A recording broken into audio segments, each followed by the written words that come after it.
Happy Tuesday, everybody. Welcome back to the Collegiate Exclusive Podcast for episode number 3 of our fall season of CRL, which has officially started now with Qual 1 over and done with after we've given the first 8 slots of CRL League play away. It was a pretty crazy qualifier. I mean, Iceborg, I know you were having a crazy qualifier with doing the UNT stuff, and I know you're still involved with Sheep Collegiate. How was your national holiday of the first CRL Open Qual? It was chaotic, to say the least. I gave one of my friends from Sheep the biggest task of having to do, he was running World Cup stuff and CRL at the same time, while I am just watching everything melt down, with some pools turning out exactly how we thought they would, and some literally being completely different from the jump. Yeah, I mean, TJ, I know you were somewhat busy as well, but tuning in throughout the long day. I mean, we went I think 5.5, 6 hours of qualifier play. So maybe you dodged a bullet, not streaming on Sunday. But how's your Sunday? I'm pretty content. I think having UGA in the top 48 conversation is something worth celebrating. I know I celebrated that day, and I'm very happy with me and my team. It's really weird to be on the playing side again temporarily. For CRL quals and for NECC and whatnot, but with it being my senior year and everything, I can't complain. And big shout out to my teammates Nathan and Michael. They are incredible. So there will be a narrative pushed about UGA this year. Definitely be ready for that. Well, we'll go ahead and start it. What actually went down? Like I don't remember the specifics of the run. I know you played one of the big dogs, right? Wasn't it like Fisher or Drummondville or something like that? It was yeah. So actually played 2. So played Ball State. Classic upper bracket CRL. Game 1 goes to overtime, then Ball State decides it's not funny anymore, and then they beat us by like 8 or something. Okay. And then we played Drummondville in losers. So that's the team I've been hyping up since day 1. It was cool to get to see them on the field rather than from the press box. And they are the truth. I can say that very confidently. They're the truth. And I am not surprised that they went on to beat Boise State. I am surprised they didn't beat Akron, but we're going to talk about all of that and then some down the road. But we also played Cumberland Black, went to game 3, won, played UTDJV, went to game 3, won. I think those were all really, really schools who have been consistently around the top 48, around the top 60. So I'm glad that we can throw ourselves in the conversation with some big wins there. So that's how we went. Yeah, I found it so funny that on the podcast last week you flamed Zora a little bit, just like a little bit when he tuned Bad in, context. and then you go and actually beat him in quals, which I feel like as a CRL pundit or just a pundit in general is a pretty rare thing. So respect for that. Well, I mean, I've said it once and I've said it before. This, ego both in this conversation and aside, there is not a single CRL caster who's done what I've done. And I am very proud to say that. So the fact that I can show up and still compete, shout out my teammates, and the fact that I can do this on the same week, shout out y'all. So I'm, again, I'm lucky, and it's funny to be in the situation that I'm in Collegiate Rocket League right now. But it also gives me a very unique perspective on teams and players and games. So I'm excited to talk about league play. Yeah, we got a lot to talk about. I mean, this whole episode is pretty much just going to be league play. All of the slots on the side of the L bar are CRL Open Qual 1 topics, except for the GLGC stuff, obviously. But before we get into it, I do want to promote something real fast, or like half promote it, because it's a tool I think that will help a lot of people if you haven't seen it already. I went ahead and updated my CRL Fall 2026 spreadsheet with all the results from Open Qual 1. And the GLGC qualifiers and the Champ League Open. I did my best to include every result that featured 2 starting lineups and ranked teams or teams of significance. So we've got some data finally filling in to my beautiful table that in the middle of the season I'll just sometimes stare at.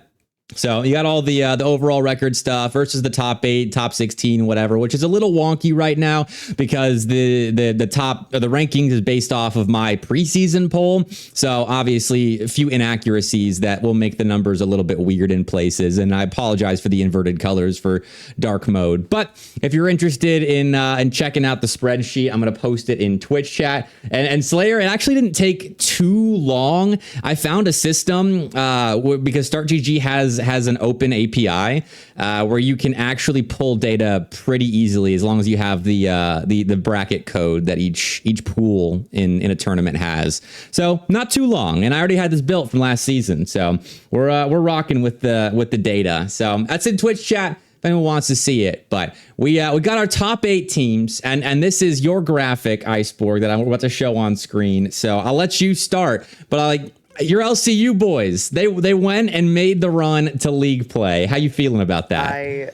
I could not be more proud of my main man Mercy and this LCU squad repping Texas and qualifying for league play. Like, genuinely, it's incredible for LCU as a program. And they had a great run. Like, I was monitoring it from my caster booth, and I was a little nervous because I was just kind of watching, like, okay, but I got distracted by Ole Miss so much that I didn't even notice LCU until UNT finished. I was like, oh. When I look to the lower bracket and see that LCU went on the massive run that they did, because LCU was in the same pool that North Texas was. So we were hoping to play them, but we ended up losing to WCTC in the lower bracket. Good team. But I think this, it was really good. It was vindicating after my power rankings talk last week about LCU and how high I wanted to put them, but I wanted to see the results first. And now that I have the results, this team is going inside the top 10 instantly. TJ, how you feeling about that? I mean, the conversation that had you out of your seat last week was Iceborg putting LCU over St. Clair. Do you feel like he came out on top of that, or it's still kind of up in the air, or how are you feeling about that? Beat St. Clair. St. Clair was on ping, to be fair. They beat him 3-1. There's an argument to be made about LCU's talent. There has never been an argument against that. But yes, you've got teams like St. Clair on ping. You've got teams like Fisher on ping. Do LCU deserve the spot? Absolutely. Did they get an extremely fortunate bracket pull? Also, absolutely. Because when you look at every other pool, Cumberland is in the States, West Virginia is in the States. There's pool 3, who didn't make it. Akron, Drummondville in Canada and in the States. Syracuse, York in Canada and in the States. So don't get me wrong, right? Not a fraudulent spot. They deserve it. They were going to get it anyways. They just get it a little earlier than maybe they were supposed to. So Iceborg can have the argument, but whenever league play comes around, I expect us to box over that St. Clair LCU match that's going to happen. I hope St. Clair make league play just for LCU to beat them again. For them to beat them. I'll add this on as well. And this is going to be a conversation for probably a little bit down the podcast. I'm not thrilled about the way St. Clair has been playing, even on ping. I will say that, because they've had better performances on ping. And I'm not a huge fan of how they look right now. But granted, again, like, they absolutely deserve the win. So that's my overall St. Clair thoughts for now. Yeah, I mean, LCU and Ole Miss, both the underdog teams to make it into the top 8. But like, just looking at the top 8, I love the we had the expected teams to qualify. Your Concords, your Northwoods, they didn't struggle. It's going to be off center, but I'm not adjusting it again. Concord, Northwood, they took care of business. Winthrop did the same thing. They played Fisher in their qual match and just kind of held them at arm's length. And Justice was on ping for that, the EU ping, but Winthrop still did look like the better team just in general, even accounting for that. And then Baylor, Ball State, same deal. They both make it, but Indiana Tech making it on the first try as well. I'd like to talk about them because this edition of Alex, we're wondering what he would bring in replacing Bluey, and it looks like the full European conversion of this Indiana Tech team has been a successful one because they looked good the entire day, and I think finally not just beating Maryville is the goal for Indiana Tech in league play. They can beat Maryville and then some, and actually make a run with this squad. So I do want to point them out, and if you guys have thoughts on the Indiana Tech team, definitely chime in. Went to 5 with Concord as well. Yeah. Alex has been very, very impressive. I am pleasantly surprised by how Alex is fitting into this team. And then everybody else taking care of business. Ole Miss, though, did you guys get to watch Ole Miss? Because I the way my stream ended up was I watched a lot of Ole Miss. It was me watching their WVU QUAL match as well. And they look good, Iceborg, do they not? I've never been more impressed by a team that I had some, like, this is a team that could sneak into league play if they wanted to. I had some hopes, but I was putting them outside the top 16. And they just looked so good after losing that game to West Virginia in the upper bracket. The minute they dropped down, it was a completely different team, and they just looked unstoppable. Like, the Shawnee State series was extremely close, went to 5, they got it done. But beating Cumberland and West Virginia back-to-back cannot be overlooked. It cannot be overlooked. I'll put the run on screen. I'll start in the upper bracket actually, because for Ole Miss, I mean they start 2-0 from Michigan State, and then they get it was a close series against West Virginia, but in the lower bracket they locked in, beat Shawnee State in 5. Shout out to Shawnee State, by the way, looking pretty good on Sunday. Then 3-1 Cumberland, 3-1 West Virginia. That is a run that gets you some respect right there. And I mean, I didn't know exactly how Barris was going to fit in to this lineup when I saw that he was transferring, because Barris was always one of those guys that was pretty good but never played on a top team. So I didn't know if he could hang at this very top level in like a West Virginia series, but he could. I mean, they had TMS as their star option, and then Barrist and Stealth would fill in behind them. But defensively, Ole Miss was so steady. West Virginia they outshot them, I think, every game, but Ole Miss put up an incredible defense and then did enough in the offensive side of the zone to take down what was, in my eyes, a top 14 West Virginia. So for me, this is probably the upset of the tournament right here for Ole Miss. They look great. Yeah, without a doubt. I mean, I've been absurdly high on Ole Miss as well. And so even though Lunar not playing took me a little off guard, and also Stealth we thought he was going to be over at St. Edwards, and then he never left, apparently. He was just trialing with them. So now he's back with Ole Miss. And starting, outside too. Of that, he's starting for Ole Miss. Yes, because Lunar's not playing, exactly. So yeah, with Stealth specifically, I had a bigger question mark. I mean, with Barris, I have seen performance out of Barris. I have seen consistency out of Barris, and especially for a team like Ole Miss, who is more defensive. My question mark was on Stealth, honestly, who looked really good last school year, and I've never doubted his talent. I just didn't know how much he'd been playing the game. I knew how much Barris had been playing the game because we talk every now and then outside of all this stuff. So with that, now we know that Barris is playing at a rank A level again and could push higher than that. Yep. Stealth has been rank X level, in my opinion, and I think he's been severely underrated. And TMS, again, like I've been saying, is one of those players, one of those superstar. Very special additions.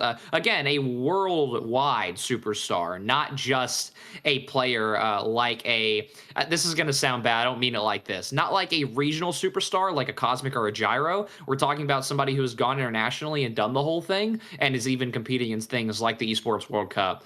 And would have represented in the Nations Cup as well. So TMS is one of the best players in the league, and I think a run like this with Stealth and Barris absolutely solidifies that. Am I jumping the gun on ranking them as high as I was? Yes, but I'm glad that they got it done, especially over West Virginia, because there is a storyline we kind of skipped over. Baylor handling West Virginia 3-1, I think, is severely underrated, because that's a team that's always got question marks around them. Yes, they might make the championship. They might make it in the top spots of the LCQ. However they get there, they always seem to go out in the first round because they don't have that X factor as a team to match up with some of the other teams like a Northwood, etc.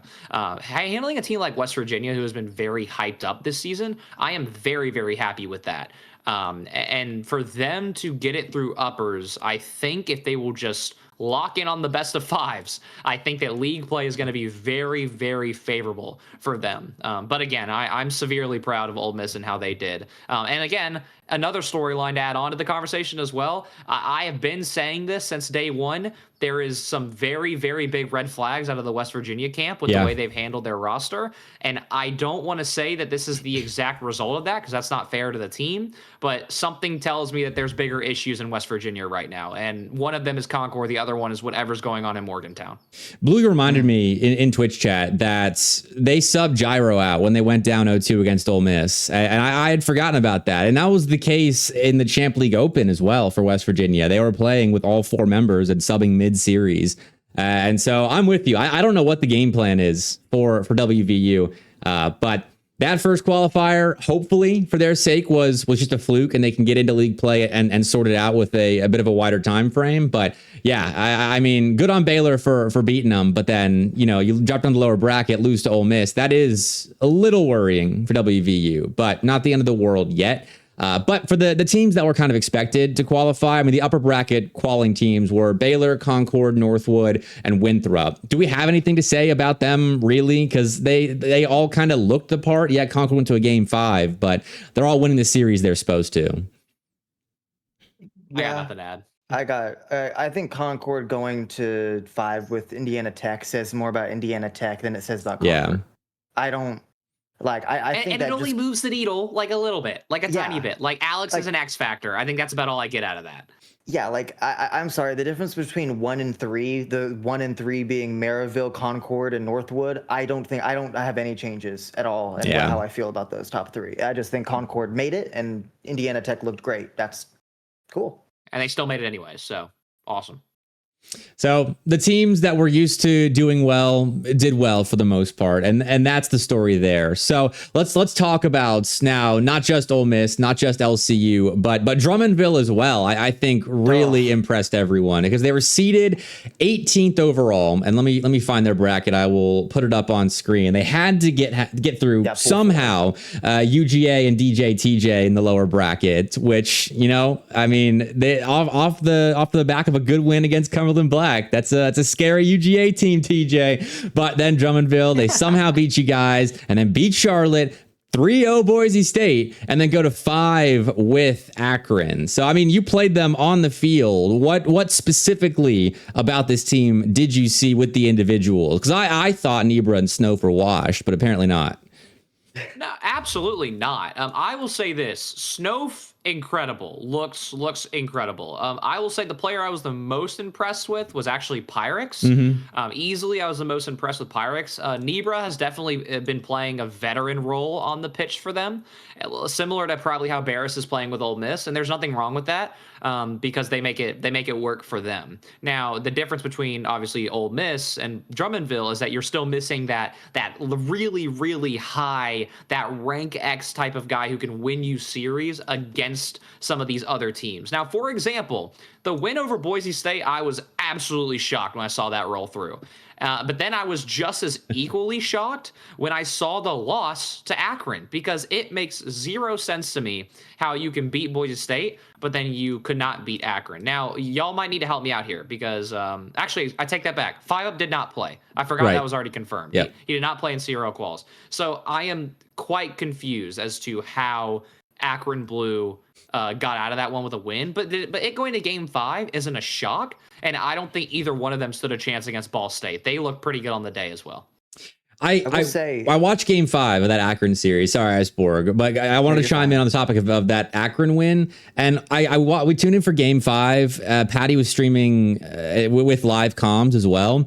And Akron just kind of locked him down in that 5th game. They took control of the midfield and they would relinquish space, but always had 2 guys back to defend. They really didn't give Drummondville much opportunity in like a 2-on-1 or anything like that with their counterattacks. And it was just solid, like kind of what you'd expect from Akron without 5UP, just 3 guys that play at a pretty high level, not a superstar high RLCS level for the most part, just kind of shutting them down with good cohesion as a unit. And that's what won them game 5 at least, but the rest, I don't really know.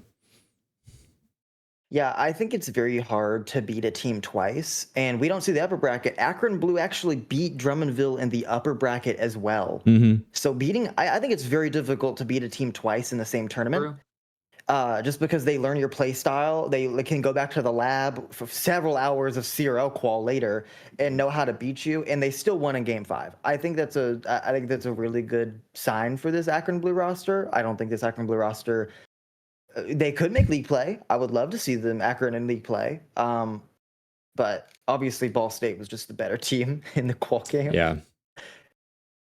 Good rivalry win there too, because the Ball State Akron Mac rivalry. You got Maction for qualifying for CRL, which was awesome. I was pulling for Drummondville to see what damage they could do, but like it was cool having Akron and Ball State playing for a qualifier match, and Ball State was streaming it too. And I wish I could have seen the Twitch chat for that series, because I bet it was pretty electric. But Ball State take care of business there, and another one of those teams that's kind of expected to qualify, though maybe a bit more of a wild card than the 4 upper bracket qualifying teams. I mean, that Ball State team a little bit different from last semester. I think I still can't remember if Guz they're the exact same. Is it the exact same? Okay. It's because Wovo was not playing last spring. He played partially in the fall, but then they made the move for Phoebes halfway towards the end of the fall. Okay. Thank you. Well, I mean, they're returning their lineup that did well last semester, so maybe expected. But Ball State's always been the team that's kind of on the slight outside of the very tippy top of CRL. But they handled their business here. So, I mean, again, do we have thoughts then, or we save it for league play when they're actually playing the big dogs? We can save it. This just makes me excited. I'm so excited for league play. Yeah, like, honestly, I'm ready to see how these players play when it's just you play one match, you know who you're playing, you're not like waiting for like an hour for one team to lose in the upper bracket. It's you get up, you're doing a scrim, and then you're playing a series, and that's it. It's a whole different ball game. All right, let's move on to, unfortunately, some of the rough topics, which you already kind of touched on. WVU, definitely. We talked about their struggles, and they have to be the team with the most question marks at the very top going into that second qualifier. But I mean, St. Clair on high ping, are we dropping them at all, raising them in our power rankings? I was kind of doing a rough draft of power rankings before the podcast, and St. Clair I don't have moving at all, because I feel like you play on 110, 120 ping as a trio. You're playing with like one arm tied behind your back, and so I don't know if we can use this qualifier to judge them power rankings wise, but I have a lot of movement in mine in the top 8, really. Mm-hmm. So like Maryville, Fisher, St. Clair, who's like right outside of that for me. I still have them in that realm. I'm gonna keep St. Clair where they are. I feel even more vindicated putting them where they are, but I'm not because of ping issues. Just like I feel I haven't liked the play style even like without ping, like with just watching them before. I feel like they need to figure things out before, if they can make league play. Which, side note as well, do we have any confirmation if any of these schools are getting their players back in the States in time for Qual 2? Like Maryville, St. Clair, like, do we have any idea? Maryville, yes, because they were flying in on Sunday. So they'll be playing from the States this weekend. St. Clair, I don't know. I know Chris Funston and I, when CRL was announced, had some back and forths in DMs where he was talking about the St. Clair situation, but I don't remember what if they're going to be back or not. I feel like if you are taking CRL seriously, you'll be back for the second qual at least, because the first one, pretty early, but surely with over a month's time, you could get your guys back. What about Fisher? Do we have any idea if Justice is going to be over or no? We may need Twitch chat journalists to help us out. Like, we're about to have some very uncomfortable conversations because we're going to get to a point where if a school like a Drummondville, for example, or like a Akron Blue makes Fisher play on Central, like I could see that going the wrong way. It's a best of 5. I could easily see that going the wrong way. Now, granted, there is a much more obvious narrative to push about how it is absolutely ridiculous that CRL starts this early, but we've already spent many an episode on that. So unfortunately, this is the subject that we're stuck on. But man, I am a little worried about both Fisher and St. Clair. I'm more worried about St. Clair than I am Fisher. because St. Clair struggled earlier in the bracket than Fisher did Mm-hmm. because they have more players on ping, and they've taken a step down skill wise. So I am a little scared. I think there's going to be a very, very interesting St. Clair tweet that's going to come out if they don't make it. So see what happens there. I mean, if they'll tweet about Arju going to Maryville, then they should definitely be tweeting about this. I mean, use your platform for something you can really complain about. That's just me.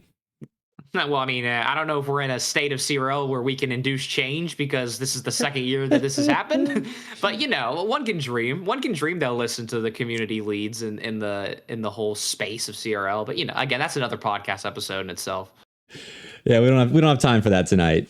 Let's talk about the squads that really underperformed. I did not make it out of the best of threes because there were a few shocks, and unfortunately, we've had this conversation before. This is kind of a deja vu team to talk about struggling in the first qualifier, but Wichita State, I don't know if you guys saw where they ended up going. I'm going to sift through the brackets real fast, see if I can find their run, but they went out really early. Do you have it, Iceborg? To Stockton. Yeah, they lost to Stockton, and Stockton was such an interesting team this qual because 85th seed, they did not look like an 85 seed at all. They basically just ran their lower bracket, didn't drop a game up until getting swept by Kennesaw, if we can believe that reported score. Apparently, Twitch chat is telling us we can't trust any reported score on Start GG. Please report your games correctly, guys. It'd be nice. But like Stockton only lost to Kennesaw twice in this qualifier. They beat Indiana Tech C team. I have no thoughts on that. That's a normal result. Beating Southeastern Oklahoma State, beat USF Gold, which was the new good win. That's a good win. The new Fisher squad. Agreed. And then, but sweeping through all those teams was just like, oh, okay, this is a pretty good team. I expected Wichita, if this was going to be like a crazy, this is a crazy result, it go to 3, maybe Stockton win in 3. Them sweeping Wichita, I was so surprised. It's like permission to be a little more blunt. Yes, permission granted. Wichita cannot lose these, period. I don't care. I don't care about the circumstances. I don't care about the day. If Wichita believe themselves to be a top 16 team, which they've been very vocal about, you cannot lose these games. Now, is Stockton a team that deserves to be in power rankings and to be in conversations? Absolutely. Now, are they going to get ranked higher than 25? Not yet. They have a long way to go before they get, in my opinion, like really far inside of the top 30. I think they're borderline around the top 35, top 30, if that's where you wanted a knee-jerk reaction put them. So for Wichita to fall to Stockton and not even get a chance to play a Kennesaw roster, which actually looked pretty good on the day, I must add, this is unacceptable, point blank and period. Wichita should have been laughing to the bank with this bracket pull over here. You should be very happy to get Stockton and then to play Kennesaw in CRL best of threes, and then one best of 5 and then a best of 3. I think you absolutely should have been able to take advantage of that, and St. Clair dropping out as well. I don't know what much more you could have asked for Wichita State, and their seeding is going to definitely sink a little bit because of this when it comes to CRL quals. So my blunt answer is that there's no excuse. Like, you cannot lose these under any circumstances to be a CRL team. And I watched this one. We streamed it, and they got beat straight up. It wasn't like a goofy best of 3 sweep where you lose like an overtime game and then just can't get started in the other game and lose by 1. No, Stockton actually beat them straight up 2-0. They looked like the better team in those 2 games, and Nick looks impressive. Like he was the most talented person on the pitch, it looked like, even with Knight in there hitting some bangers. But Nick was the full package for Stockton. And then Will and AJ, who I don't know much about. Nick I've watched before, but Will and AJ, they were solid. Their shooting, I think, was the most impressive part. So it beat Wichita State, I think.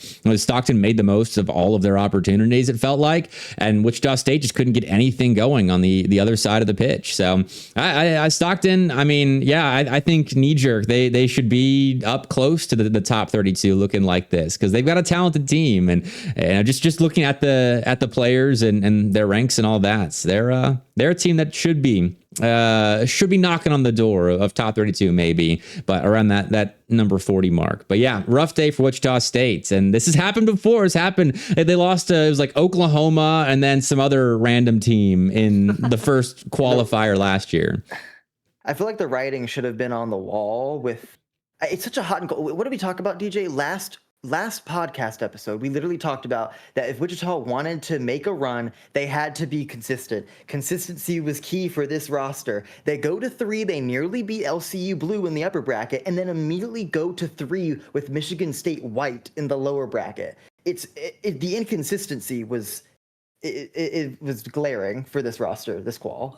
Yeah, and I'll be blunt, part 2. I've had this roster outside of the top 16 in my power rankings because of reasons like this, and then I get flamed for it. Like, this team is good, do not get me wrong, but when you look at CRL, when you look at the golden formula of what does it take to qualify for the league, right? Look at the very bottom. You got one rank X, like, for example, like Syracuse, who was in the bottom 4 of league play last season, right? Rank X, rank A, rank A. That's what they started with. That's what they qualled with. Then you look at a team like Wichita, and people are going to flame me for this take too. Knight, low rank X right now with the way that things are going. And then you have Boone, who could be argued to be rank A, but I think based on how busy he is in a given week, that can fluctuate. And then with Aqua and KRZ, I don't even know if I comfortably can sit here and say that they are, in my head, mid to high rank A level players.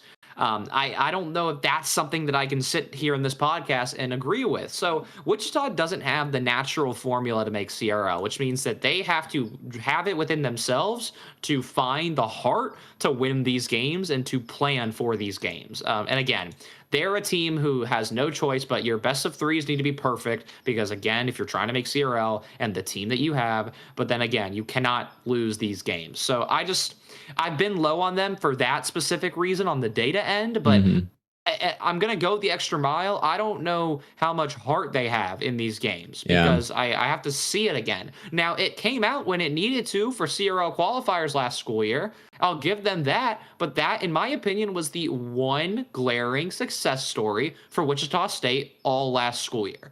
And that's why I'm still low on them. So I'm disappointed as much as I am mad because I love Knight. I love Boone. Knight got absolutely shafted by Maryville. I'll stand on that. It was not fair what they did tonight at all. And then Boone has been one of the most positive faces in the scene and is a student leadership winner, by the way, an award winner within NACE. That team has got the keys, but not the keys to make CRL by default. So they got to find more within themselves to qualify. I just don't know what that looks like yet because I don't know their inner team dynamics. But, man, I know Joe and them. I know they've got it. They just have to show up when it matters. Well, this next team that we're going to talk about, kind of disappointing, really hurts me because Kaiser had a really bad Sunday after pretty much prepping since May for this day and the upcoming Sunday as well. Kaiser had a similarly rough time in the best of 3s where they go to 3 with Michigan. It's kind of cut off, but that's where they're at. And then they lose to Mount Aloysius in 3, which fair enough. I think Mount Aloysius is a team that can pop off in a best of 3 and beat you. But then in the lower brackets, UGA Red, nice getting through Koopa Troopa and his boys. Although I think Koopa's playing. And then GCU somehow get through the coaching skills of Roll Diz, but then you lose to UNC Charlotte in 3, and you can be forgiven for one best of 3 loss if you're gonna carry some respect over. But Kaiser dropping a little bit, I think, because of this. Charlotte's good, but we know Charlotte. Charlotte is a known entity. We know their ceiling pretty much as a trio, and Kaiser's losing to them in a pretty winnable best of 3. I think, and then you could have your shot against Drummondville, but Kaiser just had a bad one. K Frost, he tweeted about it. He was like, "Don't talk to me about this qualifier. It was a bad one. I'm hoping. This is me personally. It's a one-off, but we'll see." I will add as well that UNC Charlotte also beat Fanshawe in this bracket, Oh, yeah. which I would argue very heavily that both of those are big upset wins for UNC Charlotte. I don't blame Kaiser for losing to Mount Aloysius because I think that I was personally lower on Mount Aloysius than I should have been because Sammy Jammers is doing exactly what he needs to do apparently. But yeah, Fanshawe to lose to UNC Charlotte, that's a very, very bad loss for them. And then Fanshawe went on to lose to Mount Aloysius, which that is also, again, that's a pretty even scaling of teams right there. Also, this right isn't within the top 40. the bracket isn't put right because this game didn't get casted, but I was in the room for it. Fanshawe also went to Game 3 versus UNTB. Oh, whoa. Yeah, they lost 3-1, I think, in Game 2, and then won in overtime in Game 3.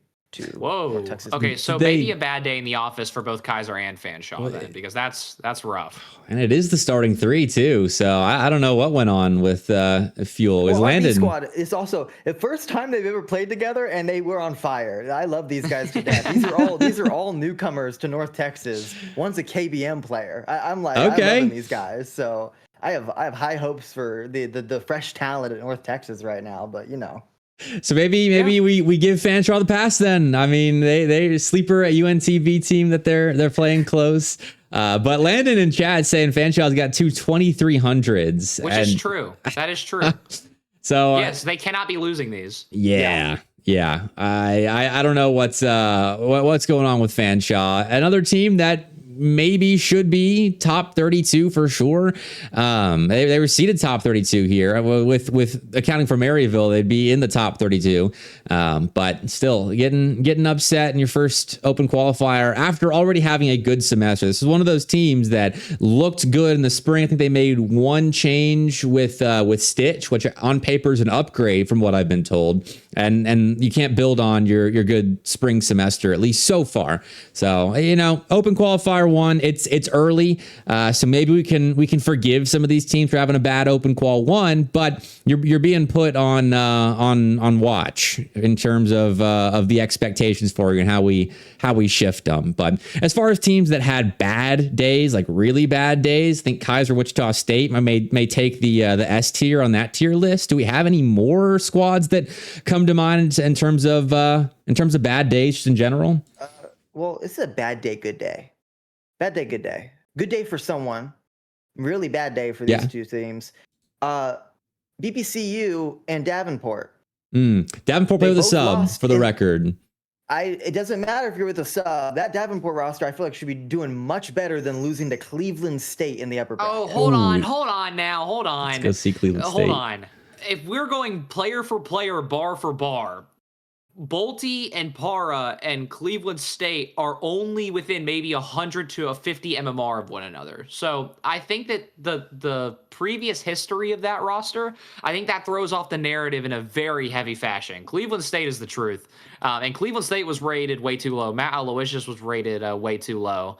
And I think that Davenport, unfortunately, were one of those teams who got a bad pull from them. Now, the Bruton Parker argument, I will add to, because I'll hear that one out. They have looked pretty rough for the last, I would argue, back half of the entire spring semester, and now killing their momentum potentially early on in August as well. So, no, I mean, believe me, I believe in Cleveland State, and I think that their win over Davenport is still an upset, but I wouldn't say that makes Davenport a very worrisome team. I'm more worried about Bruton Parker than I am Davenport. Makes sense. I also Twitch chat, I am giving no hate to Cleveland State. I just feel like teams like BPCU should be beating Cleveland State in an upper bracket game. I know how good a Cleveland State is. I've watched it. This team is in my NACE conference. I watch them all the time. I know how good this Cleveland State roster can be. Had they beaten York, they would have been a game away from the qual match. They had a great qualifier. It's just, I'm just kind of shocked at Bruton Parker. Agreed. Yeah, Bruton Parker. I want this team to be good so bad because they're so lovable. But they are so far struggling against the kind of middle of the pack team that they're usually really good at beating. Like they've got 2 losses against the top 17 through 32 ish, and I say ish because it's not exactly set quite since it's preseason rankings and all that. But then they've got 2 losses against teams that were outside of my preseason top 32, which I think was a pretty decent preseason top 32 for the record. And Bruton Parker's losing to those teams in the playoff or the brackets they've played so far. But I do want to remind everyone that Bruton Parker started slow last semester too. They lost to, I think it was like Carthage and then someone else in the NECC Division 1 qualifier bracket. So maybe they just take time to ramp up into it. But yeah, I mean, TJ, I know you want them to be good as well. And it is tough seeing them taking losses like this, even though it's an okay loss to Cleveland State. But previously, Bruton Parker don't lose those types of series even to a team like Cleveland State. Agreed, but unfortunately, I think that we have already made it halfway around the corner for a new age in Bruton Parker Rocket League. I am definitely worried because that last school year was the first year where, again, they start slow. Bruton Parker always starts slow. Nothing new there. But then they would get really good. They would show up to LANs. They'd have really good showings. But then they tapered off what I would argue is pretty hard in April, March, and May. They tapered off pretty hard in a lot of the games and series that we would expect them to win.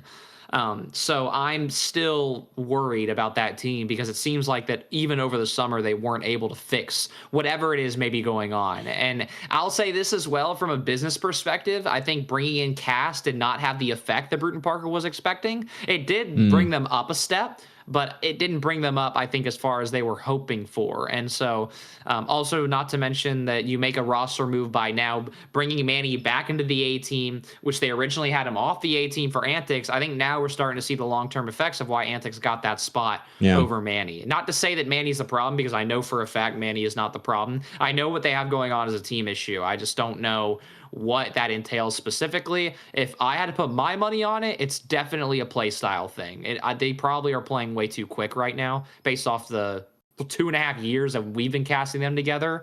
Ever since we were all signed and whatnot. So yeah, I don't know. Unfortunately, I think I see another gatekeeper semester, but maybe Bruton Parker's not gatekeeping the top 25. Maybe they're gatekeeping the top 32.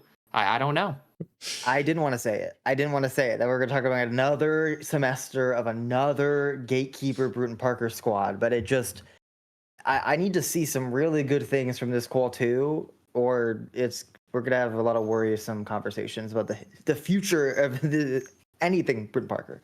Well, and again, think about the formula. Rank A, rank A, rank A. Like with these players, when it comes down to 3 rank A players, you're talking about anywhere from 17 or 16 in CRL potentially, all the way down to like 35 almost at that point. So it's a team game at that rate, and Bruton Parker is in a slippery slope by not figuring it out yet. So I wanted to add that in before we keep moving.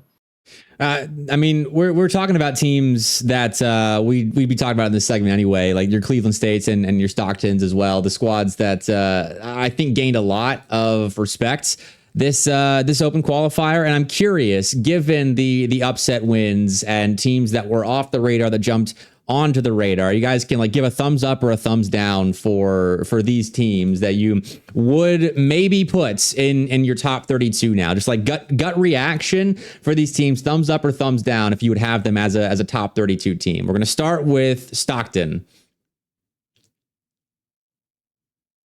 Thumbs down for TJ. And Iceborg too. Fair enough. I mean, it was one good run. They just beat Wichita State and USF as well. And I mean, given that we found out about the USF roster late in the podcast last week, I'm going to toss them into. They didn't beat anybody big. I don't think. They beat Kaiser B, which is kind of the same skill level as Kaiser from last semester. How about USF? How would you have USF top 48 right now with the Yagami Fisher third player? Not top 48? Not yet. Not yet. I got to see a little more. Okay. Back to top 32. Mount Aloysius with Sammy Jammers stepping in for Pig B. Would you have them top 32? Easy. Yeah. Okay. They beat Ball State Black. Fanshaw, Skippy is the truth, and then and Kaiser as well. If they win that game 5 versus Akron, they could absolutely have made the qual match.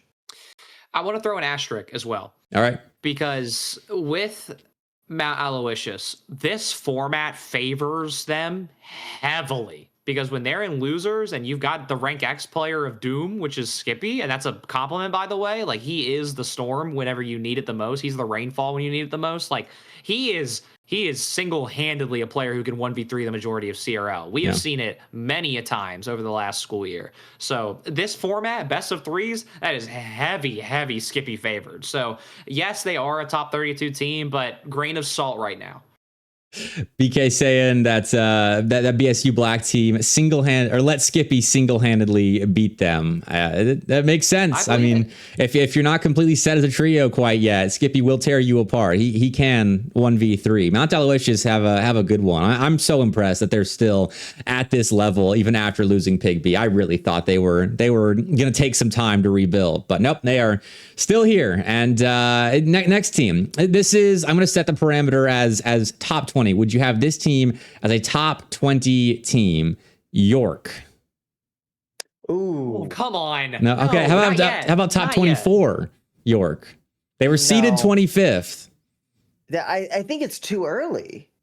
Also, their bracket run was fraudulent. Like, we could talk about that too if we really want to. Sure, let's put it up. Like, could we put York in the top 32? Yes. Was I way too low on them in my preseason poll? Also, yes. But like, let's run through this real quick, right? The win over Davenport, fair play. Win over Cumberland Maroon, also very fair play. I don't know entirely if they're top 25 right now. I think that it's a fair argument, but this is the first major, like, let's be really honest. In the last 2 years, this is the first big York performance that we have seen that's actually made us turn our heads and go top 25. Mm-hmm. Like, this is hopefully the start of something special for this York team. I just have to see it a few more times. Iceborg, you got reasoning? I also need to see it a little more. They're like, obviously hotshot with the York is better than Kaiser in the chat. Like, we can say that. I guess, like, this qual, absolutely. This qual, some teams just looked atrocious. But if some things just once again, I find it very interesting that some teams decided to play it all with ping issues. That's something that I found very interesting. I mean, why not? In my opinion, like, I get it. But like, if you know that you're going to have issues, like, some people don't. I didn't even know Davenport was having substitute issues until you said it. If I know, because I was like, am I gonna have to put them down in my power rankings? What's going on? So if they don't have issues, York probably loses in losers round 5, probably, instead of or like, who knows? Who knows? I don't know. A top 24 is a fair over under. That's a really good betting line for them. It's top 24. Like, I am totally willing to hear that they're right now a top 24 team. So maybe I say like this for them right now. Hotshot, I can give you 28. They're not top 20 though. They're not top 20 absolutely. yet. I mean, for reference, the teams that we had around that 24-25 mark last week, and this is a kind of squiggly line as a benchmark, but like Kennesaw State, Daytona State, Kaiser, Bruton Parker, Drummondville, which Drummondville definitely shot up. That's not a great benchmark anymore, but those are sort of teams that we'd see York competing against, which right now, I mean, like Kennesaw State, they had a good open qual, but I think generally they and York probably split series because York did look good. But it's a bunch of game 3 wins in best of 3s, and we all know what best of 3s are like in CRL. That's just unfortunately a part of doing the big old brackets that we do. But last team, I'm going to say top 32 for this team, Cleveland State. We just talked about them. Top 32 yet? Thumbs up from TJ. I was way too low on them. That's on me, y'all. I was way too low on them. I didn't know their roster yet either, so that's on me. I think I give them low 31, 30, like 32 to 30. I can give them that, but I don't think higher than that right now. The same thing last semester. I mean, they were part of that NECC Division 1 playoff bracket. They were one of the teams that impressed them and Carthage both. I think it was actually them and Carthage that beat Burton Parker the 2 times in that bracket. So good starters to the seasons. Hopefully they can keep it up though. But apparently their new third is an upgrade from Cypricate. So we'll see if they can keep it up right now. But a lot of teams jumping into the rankings conversation. It's going to make power ranking during next week's podcast very tricky. This is the part of the season where it becomes difficult to demote teams, but also very easy to promote teams. So looking forward to that. But any more teams we want to talk about in the open qualifier? I think we covered pretty much everybody without going bracket to bracket. But does anybody else have any more topics they want to toss on the oven? Can I add one more team to the conversation? Cumberland Maroon. Okay. We were just talking about them with York. Losing to Syracuse in the best of 3, there's nothing wrong with that. And again, York is a good team. I just don't think that Cumberland Maroon should lose that. I just don't think that, like, Cumberland Maroon right now is a top 20 team in my opinion. I think that they, for example, if you get a Cumberland Maroon versus St. Clair in a best of 3, like, you better watch that series. Like, that's the way I envision them. Because, and that's again saying that St. Clair is on ping right now. Like, I want to make sure I clarify that. So to me, Cumberland Maroon is a top 20 team, but also as a top 20 team, you have to win the York series, in my opinion. And also I think they would have had a perfect bracket because I think they beat Cleveland State. You get a rematch against Syracuse, and I don't think they're guaranteed to win it, but I think they would have at least gotten a game or two. And then I'm not going to talk about Indiana Tech because it's just like Ball State and losers. Like they're going to win. Indiana Tech's going to win. But I was a little disappointed about how Cumberland Maroon did. I think that they easily could have been in that loser semifinal. I mean, I think Cumberland Maroon was exactly who we thought they were going to be in this qualifier. Like three guys that have been star first men on their team, and that's going to lead to some high ceiling moments, low floor moments, and they had it. They were competitive in the upper bracket, beating Olivet's a decent win in a best of 3, and you beat Leslie as well, another decent win.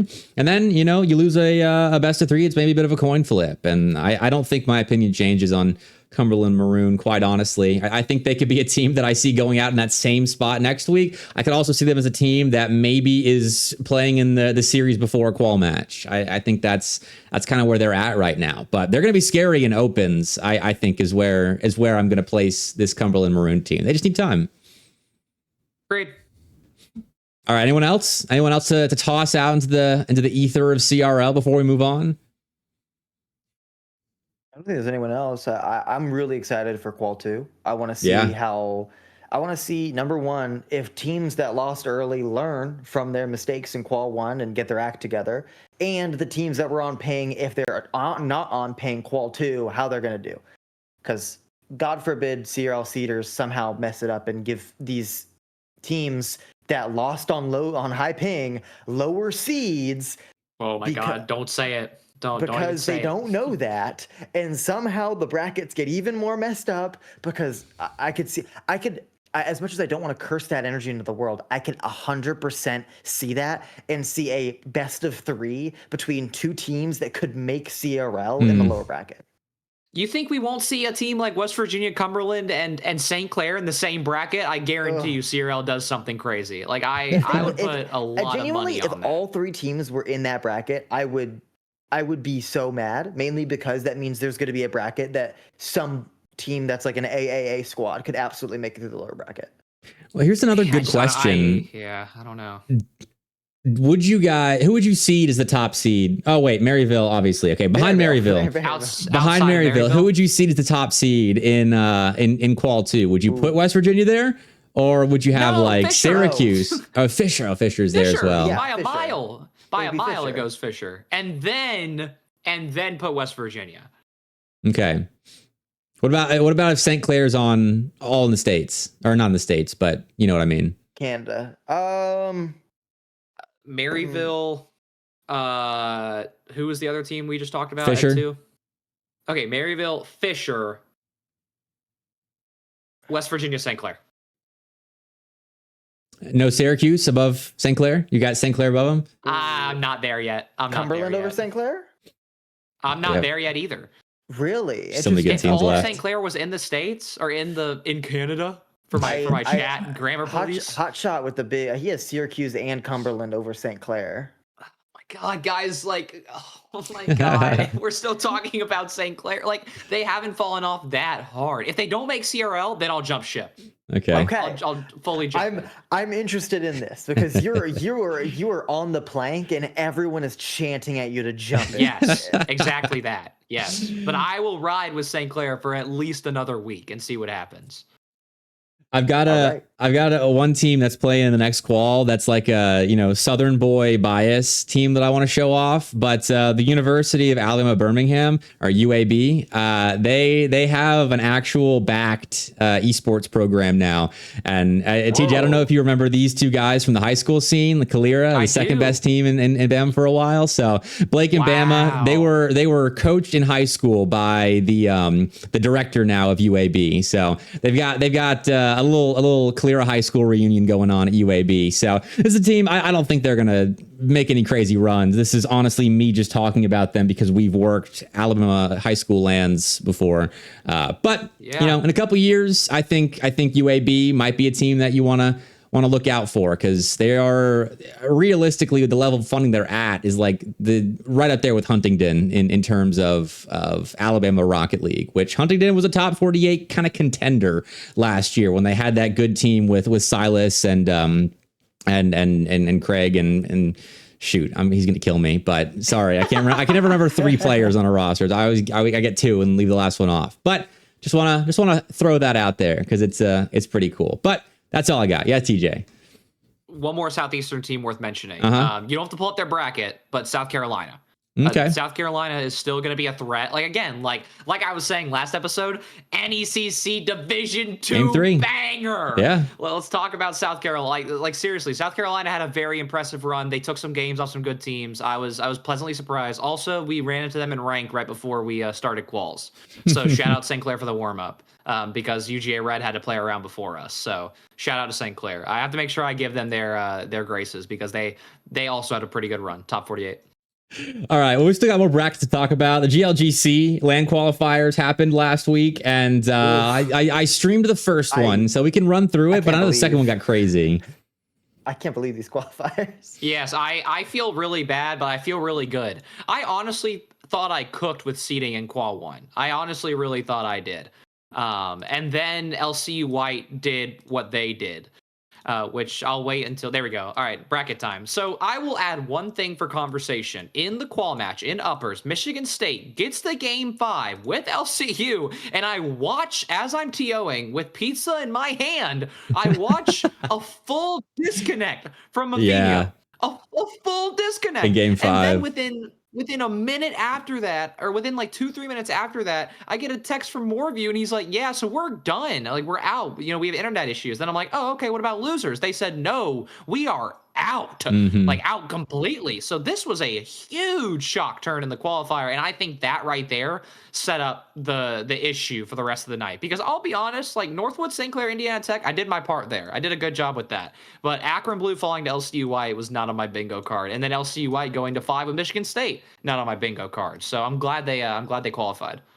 Yeah, that was crazy, because this was Michigan State with Mafinho, which they didn't have him again for Open Qual 1. I don't remember why they weren't playing with Mafinho, but yeah, in game 5 he crashes like I think 2 minutes in, because it was right before the halfway point of the game. LCU was up 1 or maybe 2. They had just scored the second off the 3v2, something like that.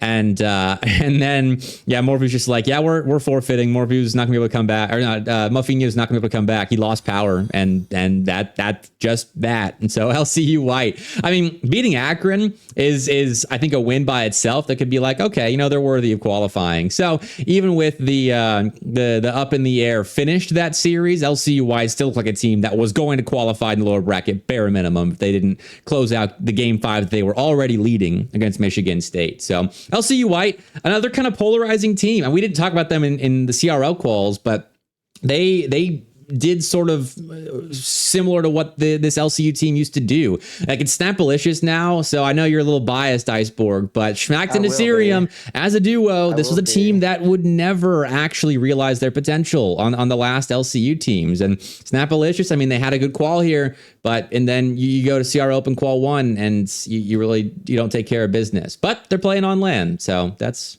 good news. I will find it very interesting that the teams that struggled in CRL, like Fanshawe and Kaiser, did really well in these qualifiers. Like Kaiser beating Akron in the lower bracket, Fanshawe murderers row in the lower bracket, beating everyone and qualifying themselves. So I find it really interesting. It's like, hey, you're showing up here, please show up in CRL quals. What's going on? It is so weird. I don't know what it is about these brackets with LAN on the line. What changes? Maybe it's more pressure in CRL. I don't know, because I would feel like competing to play at a $5,000 LAN is a decent amount of pressure too, especially in these qual matches here. But you're beating Akron, who are kind of up and down right now, but it is what it is. I mean, TJ, are all these teams going to the LAN? I know Cumberland Black, right, weren't able to make it. Yeah, so I was just about to interrupt you and say that, funny enough. I do have breaking news for how some of these spots have been handled. So by the way, for everybody who's on the podcast or in the Discord server, you've already heard this, but I will say it again.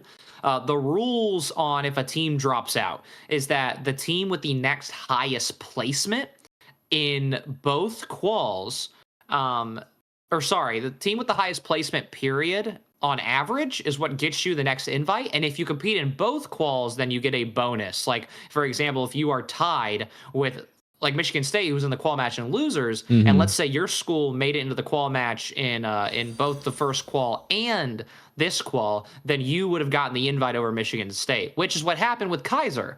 So Kaiser got the invite that Cumberland Black declined. And I can confidently tell everybody that Kaiser is going to the LAN.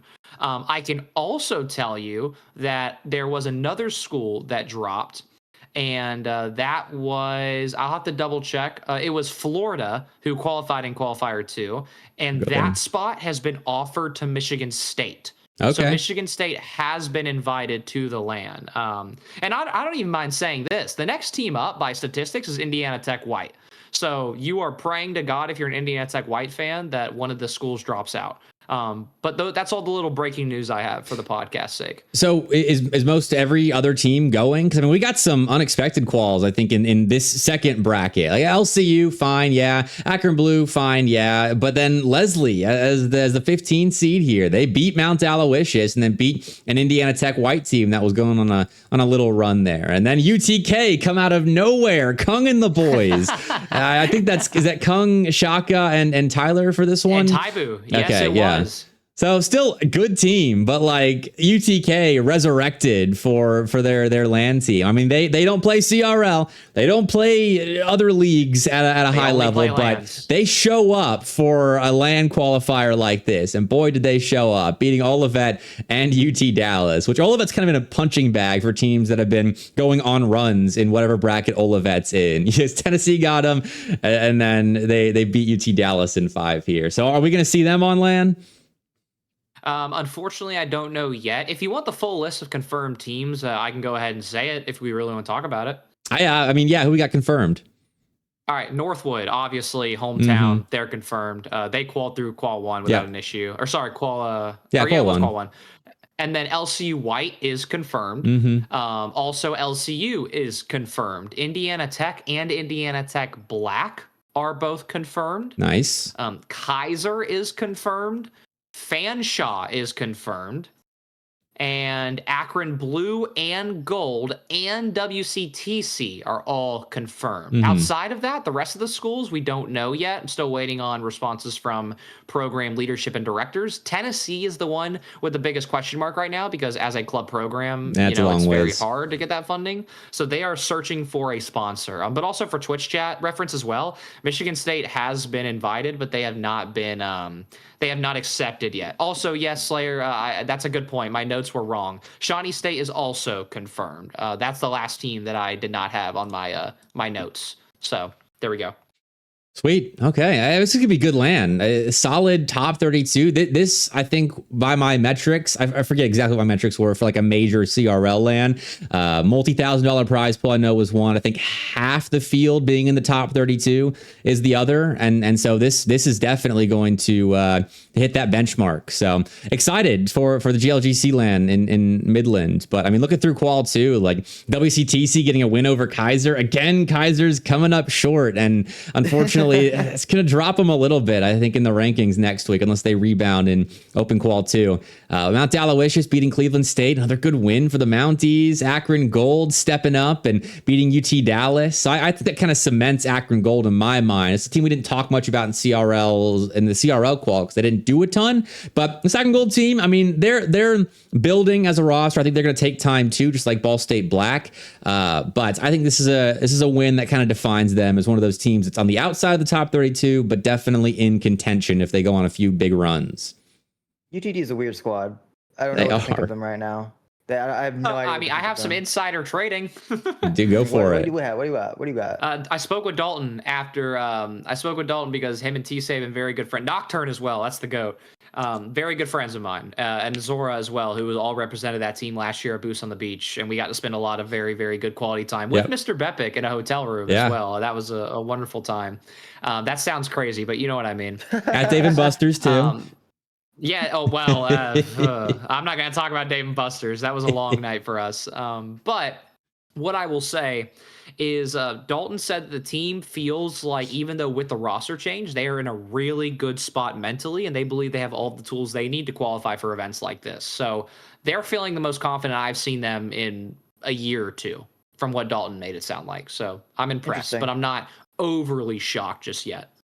I'm glad to hear their mental's in a good spot, because I mean, obviously, given what you just said about us hanging out, like we've hung out a lot at LANs when they're there, and they're so much fun to be around when they're not competing. They get so frustrated and lose in such frustrating ways that I always feel bad when UTD is playing at LAN, because they're so close being a top team. Like last year, they beat a couple like top 10 teams in CECC quals and another event that I forgot because that was a year ago now. But like they have it in them to peak and beat top teams, but then they would lose to someone you haven't heard of in a best of 3 that's ranked probably like in the 70s or something like that. So I'm glad the mental's good, because I think the Zora Dalton split is going to be better for both of those guys. And I think they've talked about this as well. Like they just didn't really fit as a duo after a certain while. Tried to figure it out, couldn't. And so I think they're both in a better place. So I think UT Dallas is going to stick around the top 48 for sure and be competitive in these LAN quals at LANs. Is UT Dallas, do you know how far down the list they are in terms of invites, even though they didn't qual? I haven't done the math yet. The only reason why I'm comfortable enough talking about Indiana Tech White specifically is because they had made it. They made it to Game 5 with Cumberland Black to qual for LAN. That's why they get the nudge over a lot of teams in Qual 1, and then in Qual 2. Indiana Tech White made it to qual match in uppers, and then they went to with Florida and losers. So that's why I can tell you guys confidently that after Michigan State, they are the next team up, because it's very obvious. I do not know the math on the other teams yet. The big question mark in the math right now is going to be a team like Olivet, who really, really fumbled the bag, if I'm being honest. They really, really struggled. Yeah, they're not quite there yet either, which they'll be playing on my stream on Thursday. We got some Thursday night lights happening with Olivet, Ball State Black, Cumberland Black as well, and Akron Gold playing. So if you're interested in seeing any of those teams in action, like if you're Ball State Black, you're kind of on the edge of the top 32. They're all on the edge of top 32, pretty much. Top 48 for certain. So they'll be playing on my stream on Thursday. We'll get to see them in best of 7 form instead of all these best of 3s that we have to start the season with, unfortunately. It's the way it goes. But that's all I got in terms of CRL and GLGC. You boys got any more topics you want to bring up? Because we're at the end of the podcast now. I've got a preview to go through. Oh, what are we previewing? This Saturday we start $50,000 future play quals.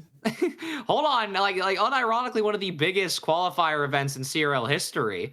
That is going to happen this Saturday, and I know that chat will love this. After all of my back and forth work with the admin and the TO team and all of that, we got the format changed, which I am very, very excited about, which means that now instead of half of Swiss being played on one day and half of Swiss being played on another day, we now get what is going to be also the Start GG page is updated too. It might be easier to read that way. Did you link that? I totally forgot to include this. I got it.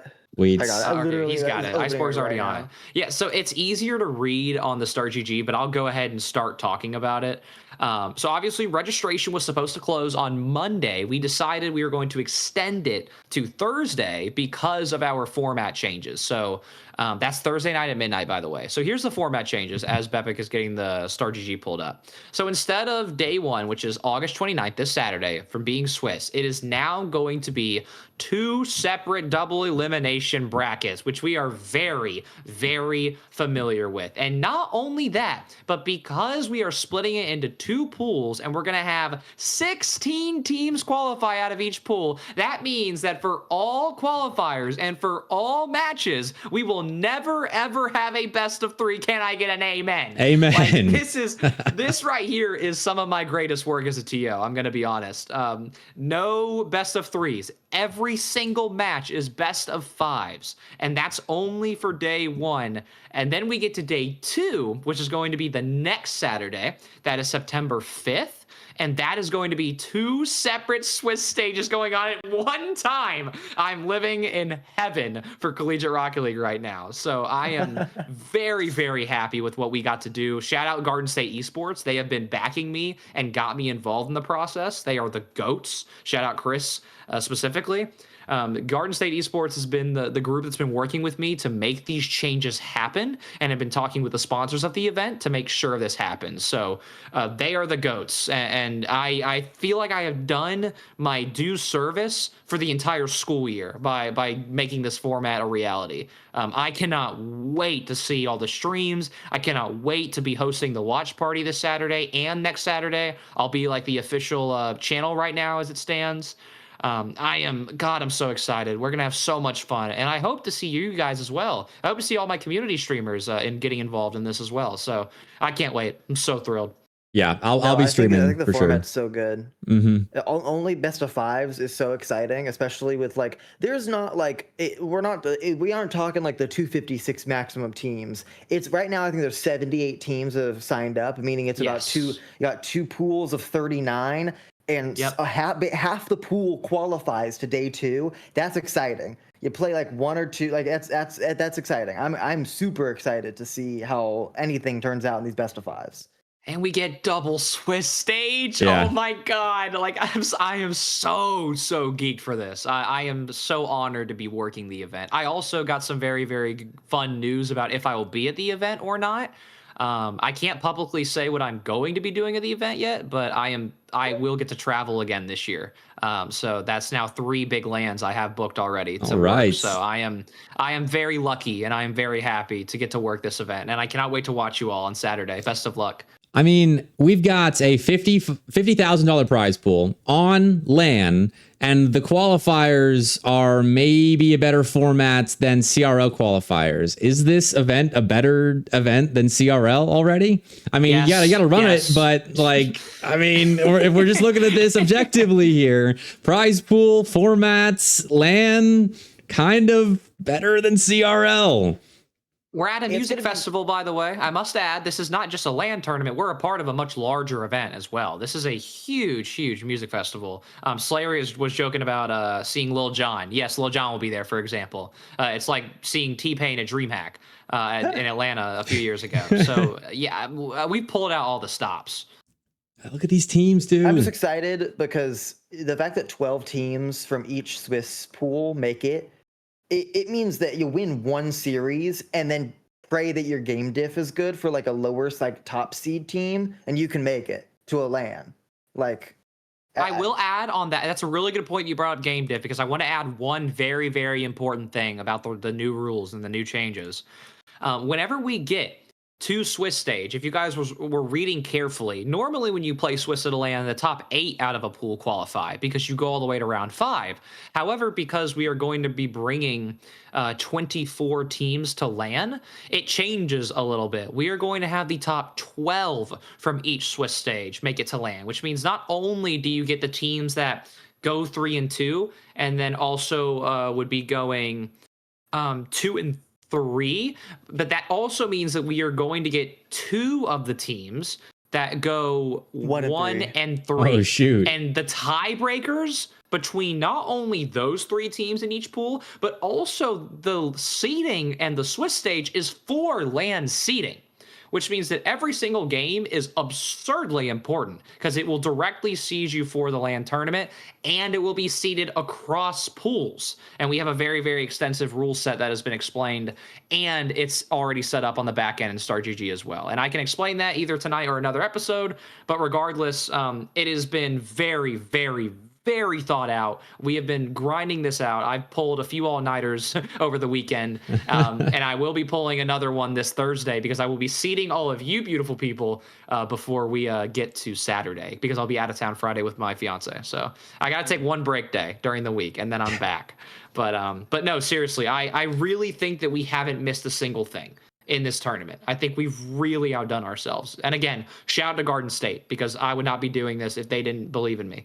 They're the GOATs. So thank you, Chris. It's gonna be a great event. I mean, it starts this Saturday. I'll be streaming. TJ will be streaming. Hopefully, we'll have more people as well broadcasting that. I can't believe I almost forgot to talk about it on the podcast. Honestly, I kind of teased it with the QUAL streams down there, but did not put it in the run of show. So great comms, TJ. But anything else that we've forgotten about? Is there $100,000 LAN tournament hiding under the couch cushion somewhere that we need to talk about? God, I wish. I've got one more card up my sleeve. If I'm being really honest. I mean, you're firing so far. There will be another LAN this semester. There will be another LAN, and yes, I am a very, very crucial part of that LAN as well. So I'm really collecting Infinity Stones with LANs at this point.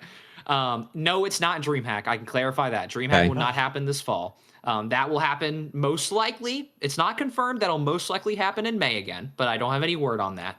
And I can tell you that it will be in the Southeast. That is where the other LAN this semester will be held, and it will be an invitational as well. So all of that is being done and hopefully finished off by that school and their esports program. It is a school that you probably don't think would host an esports event. Think about as new as like UTC hosting. Oh man, help me with the name of their event last year. What was it? No, Tri-City Slam was ETSU. UTC's was at the Comic-Con. Yeah, it was. Man, we got too many. It was 3 letters as well. This is funny. Someone will help us out. But yeah, I mean. Anyways, think about a program like that. One that is doing really well in esports, but is hidden under the radar very heavily as well. And I'm very excited to get to announce that later. Slayer's asking a good question as well. I'm curious about. Do you know anything about BBB? Do we know anything? I have my hands tied in BBB as well. I have not heard any updates about BBB, and it is already almost September. So unfortunately, I don't know about this fall. Scenic City Invitational. Yeah. Thank you, Bub. The GOAT. Anyways, that's a side point. Yeah, when it comes to Bluegrass, I have not heard about Bluegrass Boost Battle yet. I pray that we get to run it back, but I also wouldn't be surprised if they decided to replicate 2024, and if they decide to do it in February and we all get snow again. That'd be cool. That was cool. I mean, that was sick, walking out the Airbnb and seeing icicles. So anyways, we'll see. Hopefully news on that soon, and news on the other LANs happening this semester. But for the love of God, please keep your calendars open in November. I can tell you that. Keep your calendars open in November. All right. Well, no shortage of LANs, although we don't know about a ton of them yet. So hopefully more come out of the woodworks, like the one you're talking about, TJ, and we can fill out the LAN page on my CRL spreadsheet, because it's sorely lacking at the moment. But That's all I got. Iceborg, you got any lands that you're planning in charge of funding with all of your sheep collegiate money? Anything? Nothing. Yeah, believe me, that would be amazing one day. But yeah, you're talking about something that would probably be not like that's like a pipe dream for not next spring, but the spring after that. Okay. Talk to me then.